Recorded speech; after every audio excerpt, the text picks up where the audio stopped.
आज का टॉपिक है Coulomb's law, vector form of Coulomb's law. अभी कल तुम लोगों ने पढ़ा था vector form of Coulomb's law, Coulomb के नियम का सदिश रूप पढ़ा था। लेकिन आज टॉपिक वही है, लेकिन इसमें तुम लोग को अगर एग्जाम में इस तरह पूछ लिया जाए कि किसी भी कोऑर्डिनेट सिस्टम में दो स्थिर आवेश Q1 Q2 इस प्रकार हो जिसकी मूल बिंदु से दूरी R1 और R2 हो, तो तब हम किस तरह लिखेंगे। चलो हम इसको समझते हैं।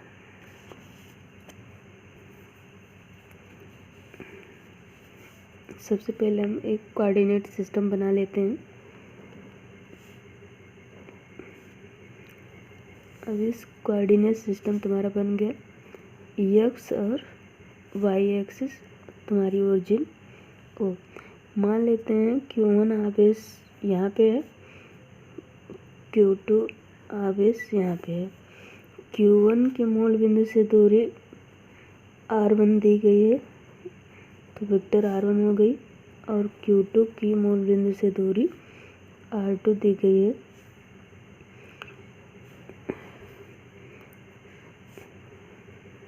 अब हमारा यहाँ पे Q1 और Q2 के बीच के जो डिस्टेंस है इसको हम डेल्टा R लिख दे रहे हैं।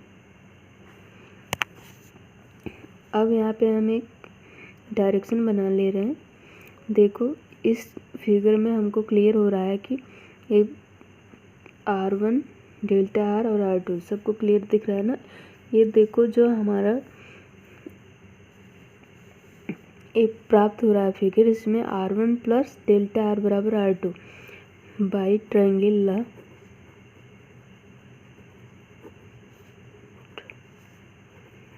जो 11th में तुम लोगों ने पढ़ा था। बाई ट्रायंगल लॉ 11th में त्रिभुज के नियम से जब सदिशों का योग किया था, तो R1 plus delta R is equal to R2, क्योंकि हमको पता है ये एरो की दिशा और इस एरो की दिशा, और फिर जाके रिजल्टेंट की दिशा।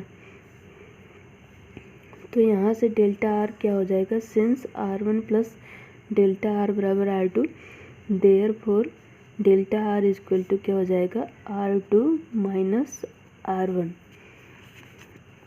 अब यहाँ तक किसी को कोई प्रॉब्लम नहीं होनी चाहिए, इतनी बात तो क्लियर हो गई। अब नेक्स्ट हम देखते हैं जो हमारा रूल है कि Q1 चार्ज Q2 पर कितना फोर्स लगाएगा।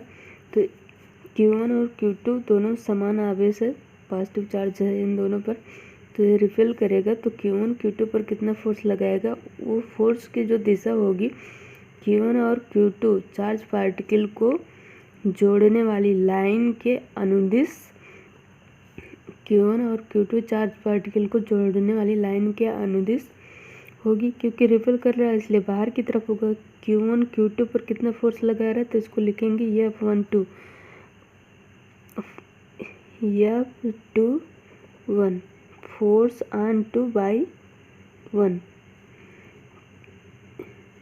इसको हम फिर से लिख दे रहा है F21 फोर्स ऑन 2 बाई 1। जो तुम लोगों ने पढ़ा था F21 का मतलब हो जाएगा, यहाँ पे देखो, फोर्स ऑन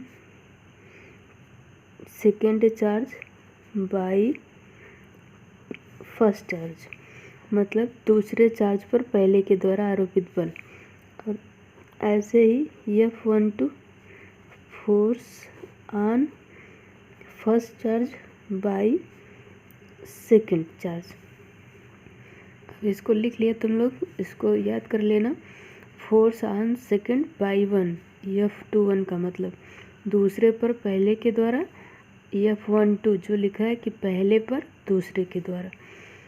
ठीक, अब एक Q2 के द्वारा Q1 पर कितना चार्ज लगेगा, इसको हम इस तरह दिखा दे रहे हैं, और इसको लिखेंगे F12। अब यहाँ पे इतना क्लियर हो गया।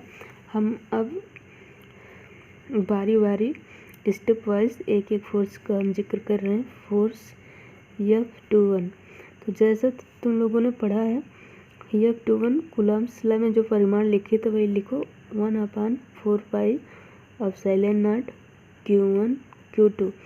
अब Q1 और Q2 के बीच की जो डिस्टेंस वहाँ पे डेल्टा आर लिखा है, डेल्टा आर का होल स्क्वायर।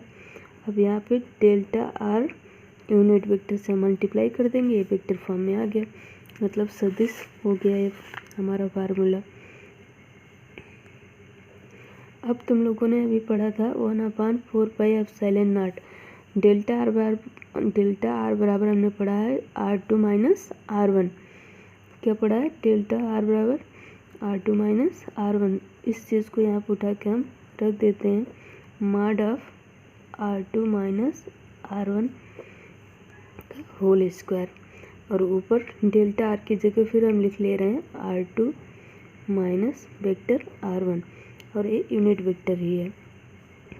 जैसा कि तुम लोग जानते हो यूनिट वेक्टर बराबर क्या होता है, full vector upon mod of that vector. तो वही चीज़ अब इस इक्वेशन में उठा के रखेंगे, 1/4πε0 Q1 Q2 upon R21 minus R1 का होल स्क्वायर। अब ऊपर जो यूनिट वेक्टर है उसको इस जो फार्मूला यहाँ पे तुम लोग को दिखाया गया है इसके अकॉर्डिंग लिख लेते हैं। तो vector R2 minus vector R1 upon mod of vector R2 minus vector R1। अब इसको जब हम कंप्लीट कंबाइन करके लिखते हैं तो क्या आ जाएगा, 1/4πε0 Q1 Q2 R2 minus R1। अब यहाँ पे स्क्वायर है और एक यहाँ पे, अब इस क्यूब हो जाएगा, अब आर और यहाँ पे वेक्टर R2 माइनस R1 से मल्टीप्लाई हो जाएगा। तो फोर्स F21 किसके बराबर आ गया, सबको क्लियर दिख रहा है, फोर्स F21। अब ये तुम्हारा रिजल्टेंट फॉर्म में आ गया। अब इसको हाईलाइट करके लिख लो, तुम्हारा फार्मूला हो गया, force F21 is equal to 1/4πε0 Q1 Q2 upon mod of R2 minus R1 का whole cube vector R2 minus R1। इतना न्यूटन फोर्स लगेगा। यहाँ पे क्लियर हुआ? कोई दिक्कत हो तो बताना।